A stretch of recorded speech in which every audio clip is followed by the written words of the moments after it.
Okay, so I just watched Legal versus Ethical Liability, A Crisis of Leadership and Culture in Higher Education. Business professor Mel Fugate opens up his discussion basically by asking questions to the audience about their past work experiences. Questions included several regarding bullying and unethical behavior in the workplace. After asking several questions, then Mel discusses bullying and how bullying is still popular among working adults today. He mentions that though these bullying actions are completely unethical, almost all cases reported of bullying are not illegal in the workplace. So the bullying takes place and the actions, they're wrong, but um, they don't count as grounds for illegal behavior or anything like that. Then he kind of brings up his topic with legal versus ethical liability. Um, he uses a cartoon to show the difference between the two. It's this hurdler, like a track hurdler, and he has two hurdles he can jump over, and the one hurdle says legal liability and is much shorter than the second hurdle that says ethical liability. So it just shows the viewers how much easier it is to get over legal liabilities. And the cartoon made it understand right away where he was going with his topic. He says that legal liability is a test of smarts. So if if you do something illegal, then you just must have done something really stupid. Whereas ethical liability is a test of character, how you handle a situation. Like ethical situations determines the kind of person or worker you might be. And then he goes into college sports and how there are so many of these instances throughout history where coaches or directors would act completely unethical, and in some cases illegal, and other coaches knew and did nothing about it. He said that these instances were patterns, and that patterns of these behavior are the real problem. Which, that just kind of showed me that, patterns of unethical behavior throughout history of an organization can lead to that organization developing a bad culture or bad rep. So, when these unethical actions keep happening to sports teams or coaches of sports teams, that there's a reputation that goes along with college sports and builds up for college sports that just leaves the idea of college sports having a bad culture. So it's just not good. And then he uses another cartoon to show how leaders of organizations like these college teams, they handle these situations, whether unethical or illegal, by just sweeping it under the rug and waiting for the topic to just blow over.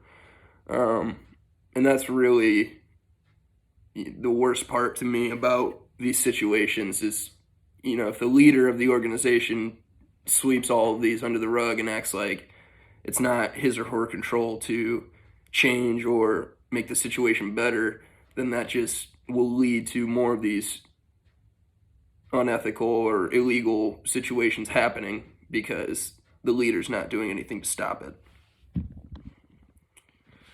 And then Mel discusses how these leaders suffer little consequences. This is how they are able to stay out of trouble and keep their jobs, which is really just terrible to me.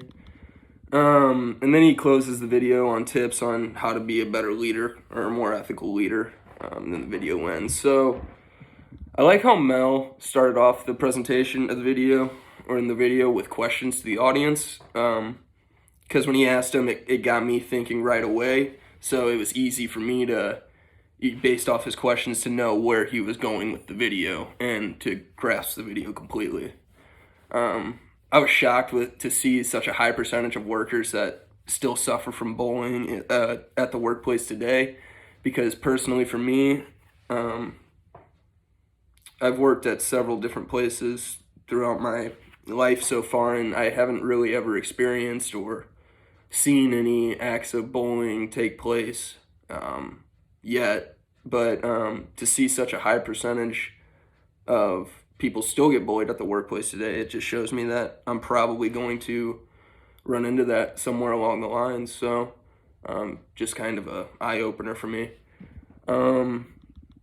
I was also shocked to see how such a small percentage of these acts of bullying were considered illegal. That to me just shows why all these unethical instances in bullying happens every day at the workplace. I mean, if it's not illegal and there's really no repercussions for, bullying somebody or performing unethical behaviors, then how does anybody expect bullying to stop or slow down in the workplace? That's a no-brainer to me. If bullying to a degree is going to continue to be legal, then it's not going to stop. Um, that's just my take on it.